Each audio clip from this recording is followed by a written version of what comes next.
હાલ આઈસની જેલોમાં બંધ હજારો ઇલીગલ ઇમિગ્રન્ટ્સની બોન્ડ હિયરિંગ ઘણા સમયથી અટવાયેલી છે. તેવામાં મંગળવારે કેલિફોર્નિયાની ફેડરલ કોર્ટના જજે ટ્રમ્પ સરકારને મહત્વનો આદેશ આપ્યો છે. રિવરસાઇડના યુએસ ડિસ્ટ્રિક્ટ જજ સનશાઇન સ્કાયઝે પોતાના આદેશમાં જણાવ્યું હતું કે સરકાર ઇમિગ્રન્ટ્સને બોન્ડ હિયરિંગની તક આપ્યા વિના જ લાંબા સમય સુધી જેલમાં બંધ ન રાખી શકે. જજે એમ પણ કહ્યું હતું કે જ્યારે આઈસ દ્વારા કોઈની ધરપકડ કરવામાં આવે છે ત્યારે જ અરેસ્ટ કરાયેલા વ્યક્તિને લીગલી હિયરિંગનો અધિકાર મળે છે અને પછી જજ નક્કી કરશે કે અરજદારનો ડિપોર્ટેશનનો કેસ પૂરો ન થાય ત્યાં સુધી તેને જેલમાં જ રાખવો કે પછી બોન્ડ પર રિલીઝ કરી દેવો. ટ્રમ્પ દ્વારા જુલાઈ 2025માં અપનાવાયેલી પોલિસી હેઠળ ડોમેસ્ટિક એન્ફોર્સમેન્ટ ઓપરેશન્સ દરમિયાન પકડાયેલા ઇલીગલ એલિયન્સની બોન્ડ હિયરિંગ જ બંધ કરી દેવામાં આવી હતી. તેના કારણે આઈસ દ્વારા પકડાયેલા લોકો પાસે સેલ્ફ ડિપોર્ટેશન સ્વીકારી લીધા સિવાય બીજો કોઈ વિકલ્પ નહોતો રહ્યો, કારણ કે જેલમાં પણ ઇલીગલ ઇમિગ્રન્ટ્સને કફોડી હાલતમાં રહેવા મજબૂર કરાઈ રહ્યા છે. કેલિફોર્નિયાના જજે ગત સપ્તાહે આ અંગે જણાવ્યું હતું કે સરકારની આ પોલિસી ઇલીગલ છે.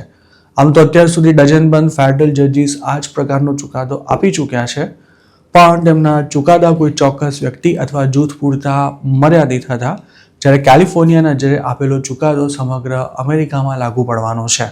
આ કેસમાં હિયરિંગ દરમિયાન સરકાર તરફથી એવી દલીલ કરવામાં આવી હતી કે દરેક ઇન્ડિવિજ્યુઅલનો કેસ બાય કેસ સ્ટડી કર્યા બાદ તેને બોન્ડ પર રિલીઝ કરવો કે નહીં તે નક્કી કરાતું હોય છે, જેથી સમગ્ર દેશમાં લાગુ પડે તે રીતે આ અંગે ફેડરલ કોર્ટ ચુકાદો ન આપી શકે. જોકે કોર્ટે એવું કહ્યું હતું કે બોન્ડ હિયરિંગનો રાઇટ ન મળે તે સ્થિતિ દરેક ક્લાસને લાગુ પડે છે અને અમેરિકામાં કોઈ પણ વ્યક્તિના ડ્યુ પ્રોસેસ રાઇટ્સનો ભંગ ન થાય તે સુનિશ્ચિત કરવું જરૂરી છે. DHSના ડેટા અનુસાર હાલ આઈસી જેલોમાં 65,000થી પણ વધુ ઇલીગલ ઇમિગ્રન્ટ્સ બંધ છે અને તેમાંથી ઘણા લોકોની મહિનાઓ સુધી કોઈ બોન્ડ હિયરિંગ નથી થઈ શકી. ફેડરલ ઇમિગ્રેશન લો હેઠળ અમેરિકામાં ઇલીગલી આવતા કોઈ પણ વ્યક્તિનો કેસ ઇમિગ્રેશન કોર્ટમાં પૂરો ન થાય ત્યાં સુધી તેને જેલમાં રાખી શકાય છે. જોકે અમેરિકાની જેલોમાં જગ્યા ન હોવાથી તેમજ કોર્ટ્સમાં મસ્ત મોટો બેકલોગ હોવાને કારણે ઇમિગ્રેશનના કેસ ઘણા લાંબા ચાલતા હોય છે અને આ દરમિયાન અનડોક્યુમેન્ટેડ ઇમિગ્રન્ટ્સને બોન્ડ પર જેલમાંથી છોડી દેવામાં આવે છે.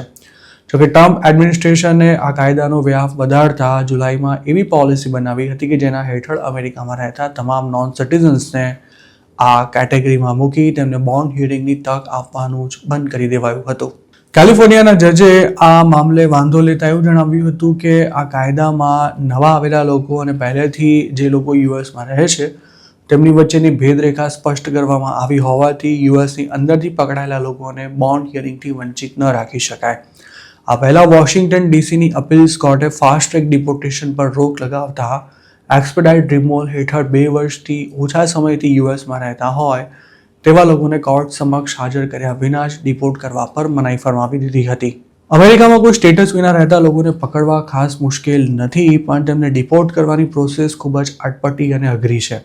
ખાસ તો જે લોકો વર્ષોથી યુએસમાં રહે છે અને જેમણે કોઈ ક્રાઇમ નથી કર્યો તેમજ જેમનો ફાઇનલ રિમૂવલ ઓર્ડર ઇસ્યુ નથી થયો તેમને સરળતાથી ડિપોર્ટ નથી કરી શકાતા. આ ઉપરાંત જે ઇમિગ્રન્ટ સેલ્ફ ડિપોર્ટેશન માટે તૈયાર ન થાય તેને કોર્ટની લાંબી કાર્યવાહી બાદ ડિપોર્ટ કરી શકાય છે. ટ્રમ્પ આ તમામ પ્રોસેસને જ પડતી મૂકી જે હાથમાં આવે તેને ડિપોર્ટ કરી દેવા માંગે છે, પણ કોર્ટ્સને કોઈ કાર્યવાહી વિના જ ઇલીગલ ઇમિગ્રન્ટ્સને ઘર ભેગા કરી દેવાની સામે સખ્ત વાંધો છે.